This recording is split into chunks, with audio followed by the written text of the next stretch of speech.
Assalamualaikum warahmatullahi wabarakatuh. Selamat siang sahabat sekalian. Semoga puasa Anda di bulan Ramadan ini diberikan kemudahan, kelancaran, diterima amal puasanya, diberikan tambah iman, tambah Islam, diberikan keteguhan iman, keteguhan Islam di bulan Ramadan ini, terlebih nanti setelah bulan Ramadan. Jadi harapannya supaya keteguhan iman, keteguhan takwa, dan semua keteguhan kita dalam menjalankan kebaikan tidak hanya berhenti di bulan Ramadan ini atau setelah selesai bulan Ramadan, tapi setelahnya, pasca bulan Ramadan dan seterusnya, keteguhan iman, keteguhan takwa, keteguhan dalam berbuat kebaikan dan kebijakan, kebajikan itu terus menerus dikuatkan dan ditambah oleh Allah Subhanahu wa taala. Amin Allahumma amin. Sahabat sekalian, siang ini kita sedikit mengulas ya, melanjutkan tentang kemarin. Kalau kemarin kita mengulas tentang puasanya orang Jawa. Nah, kali ini kita mengulas tentang tirakatnya orang Jawa. Walaupun puasa sendiri juga bagian dari tirakat. Jadi orang Jawa itu mengenal banyak sekali ya laku prihatin, laku tirakat. Ya. Selain puasa, ada sebuah laku yang dilakukan oleh orang-orang Jawa. Ya, biasanya laku ini ditempuh oleh orang-orang yang memang masih memiliki paham kepercayaan Jawa. Ya, baik kejawen murni maupun kejawen yang sudah berkolaborasi dengan paham agama. Ada namanya laku tirakat nyepi di rumah. Jadi laku tirakat ini biasanya dilakoni oleh seseorang dalam rangka menempuh hajat tertentu atau dalam rangka meneguhkan kekuatan ilmu, ya, kekuatan kebatinan pada orang itu. Nah, lakunya adalah nyepi di dalam rumah. Nyepi seorang diri, tidak keluar rumah, ya, tidak melakukan aktivitas-aktivitas yang over atau di rumah, tidak melakukan pekerjaan rumah, ya, tidak nyuci misalnya, kemudian tidak melakukan pekerjaan-pekerjaan seperti angkat junjung, itu tidak, tapi nyepi, berdiam diri, ya, bersila, memperbanyak zikir, memperbanyak ucapan-ucapan, atau memang jikalau sudah disyaratkan di dalam nyepinya itu ada syarat-syarat tertentu, zikir-zikir tertentu, berarti dia mengamalkan zikir itu. Dan tidak boleh mendatangi tempat-tempat keramaian atau tempat-tempat hiburan, ya. Atau bahkan juga tidak boleh di rumah menonton acara-acara hiburan, baik itu nonton TV maupun nonton HP. Benar-benar mengempet, ya, ngempet atau mengekang keinginan diri untuk bersenang-senang, untuk berhura-hura, atau sekedar untuk menghibur pikiran. Ini memang nyepi itu mutlak melakukan laku nyepi di dalam rumah dalam rangka meningkatkan kualitas kebatinan yang ia miliki. Kemudian selain nyepi di rumah, ada juga nyepi di makam. Ya, nyepi biasanya di makam leluhur, di makam para wali, di makam orang-orang yang memiliki daya linuwih. Nah, di tempat-tempat atau makam-makam itu dia di situ melakukan laku nyepi, menyendiri, yang menyepi dari keramaian, tidak melihat tontonan, tidak melihat hiburan, tidak berbicara sesuatu yang tidak perlu, tidak berghibah, benar-benar mensucikan pikiran, tidak berpikir negatif, benar-benar lurus pada satu tujuan, yaitu tujuan ketuhanan atau tujuan apa yang dia hajatkan. Biasanya laku nyepi di tempat-tempat atau di makam-makam para wali, makam-makam leluhur atau orang-orang yang memiliki daya linuh itu juga untuk menguatkan daya kebatinan yang ia tuntut. Ya, ada juga yang mungkin nyepi di tempat-tempat dingin atau tempat-tempat yang memang disyaratkan di situ memiliki daya energi yang kuat. Ya. Kemudian selain nyepi ada juga mandi kembang. Ya, mandi kembang 3 rupa atau kembang telon istilahnya ya, atau mandi kembang 7 rupa. Nah, nanti di mandi kembang itu kita bahas secara khusus ini.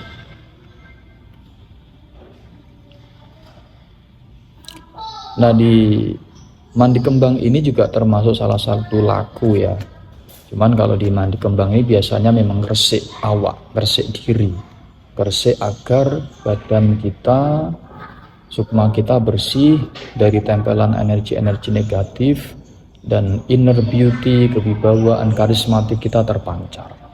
Biasanya itu termasuk mandi kembang ini juga dalam rangka mensucikan diri.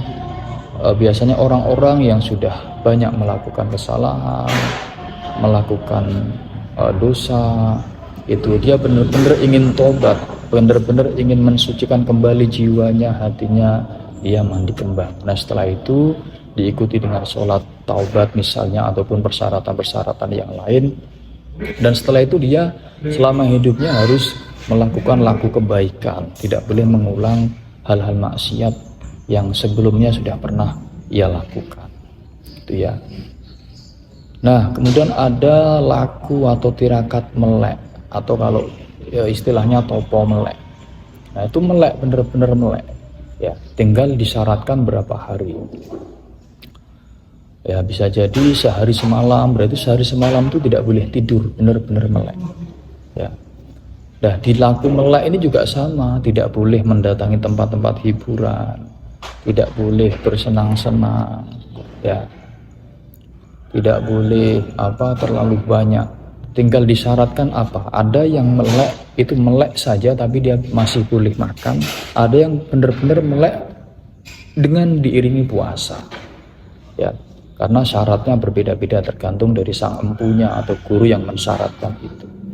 Kalau memang melek 3 hari ya berarti 3 hari 3 malam, tidak boleh tidur, harus selalu dalam keadaan terjaga, sambil membaca bacaan-bacaan yang disyaratkan, ya, tidak melihat atau menonton hiburan, dan tidak melakukan hal-hal yang mubazir atau banyak mudorotnya. Ya. Kemudian ada yang namanya melek ngalong. Melek ngalong itu meleknya hanya pada saat malam hari, siang harinya dia boleh tidur. Ya, ini melek ngalong. Ini mungkin lebih ringan lagi ya, lebih berat yang melek pol tadi, melek full. Nah, kalau melek ngalong ini meleknya wajib jam pada malam hari. Jadi mulai start jam 5 sampai dengan jam 5 pagi, jam 5 sore sampai dengan jam 5 pagi, sekira matahari terbit itu dia tidak boleh tidur. Itu melek ngalong. Ada yang namanya topo bisu atau tirakat bisu. Nah, itu tirakat yang tidak boleh ngomong. Ya, dia tidak boleh bicara. Dia menunduk, memperbanyak zikir, memperbanyak bacaan zikir. Ya, baik zikir itu diucapkan dengan lirih maupun diucapkan melalui hatinya. Ya, jadi tirakat bisu ini boleh berzikir tapi dengan sur, tidak boleh jahar, tidak boleh keras, atau di dalam cukup di batin saja ya. Tentu dia harus mengulangi interaksi dengan orang-orang ramai karena dia memang tidak boleh berbicara. Ada lelaku tirakat lelono. Lelono itu berarti dia mengembara jalan kemana. Makanya kan kadang kita sering melihat orang jalan kaki ya, pakai tongkat bawa tas gitu, pakai celana komprang gitu ya. Nah, itu rata-rata adalah orang yang sedang menjalani lelono. Bahkan ada yang bisu lelono atau lelono bisu. Jadi itu adalah sebuah laku tirakat. Dia harus berjalan jauh, misalnya dia disyaratkan oleh gurunya dari tempat yang satu ke tempat yang lain dengan jarak yang jauh, atau dalam 41 hari dia harus berjalan kaki dan tidak boleh bersuara, tidak boleh berbicara, hanya dia jalan aja. Ada memang yang lelaku seperti itu. Kemudian ada pati geni.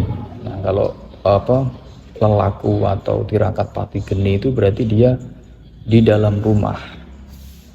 Di dalam rumah rumahnya harus dalam keadaan gelap, tidak ada cahaya sedikit pun. Ya, pati geni dia di dalam rumah, tidak boleh tidur, ya harus dalam keadaan terjaga, tetapi rumahnya harus gelap gulita, tidak boleh keluar rumah, ya tidak boleh ada cahaya yang masuk ke rumah. Biasanya di dalam kamar harus benar-benar ditutup rapat. Dan biasanya pati geni ini juga disertai dengan puasa, atau biasanya sebagai gempuran puasa juga bisa. Ya, itu. Kemudian apalagi ya yang biasa dilakoni oleh para penganut kepercayaan kejawen, baik kejawen murni maupun kejawen yang sudah berinteraksi atau berkolaborasi dengan paham keagamaan. Ada apa? Tirakat kungkum. Ada tirakat kungkum. Jadi sebuah tapa atau tirakat, dia kungkum di dalam air, ya, di dalam air yang mengalir atau di dalam tempuran pertemuan dua sumber air atau 3 sumber air, tergantung disyaratkan.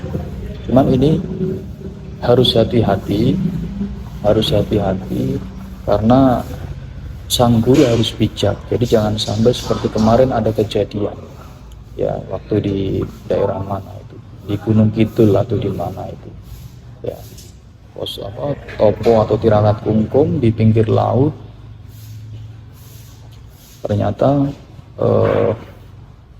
sang empu atau gurunya tidak waspada, akhirnya murid-muridnya banyak yang hanyut digulung oleh ombak. Nah, maka guru harus cerdas memilih tempat yang aman dan harus berkomunikasi dengan penghuni dari tempat yang akan dilaksanakan topo kungkum itu, agar muridnya juga senantiasa ketika menjalankan itu nyaman lahir batinnya. Baik, saya kira itu sahabat sekalian. Ada biasanya orang tambahan sedikit. Biasanya sebelum melakoni sesuatu atau tirakat itu dianjurkan harus mensucikan diri dari hadas, baik hadas kecil maupun hadas besar. Terus mandi dulu, mandi besar. Kemudian setelahnya memakai wewangian dan berdoa, memohon kepada Allah, memohon kepada Tuhan agar apa yang dihajatkannya dikabulkan, diberikan kemudahan dan kelancaran. Itu sahabat sekalian, semoga bermanfaat. Wassalamualaikum warahmatullahi wabarakatuh.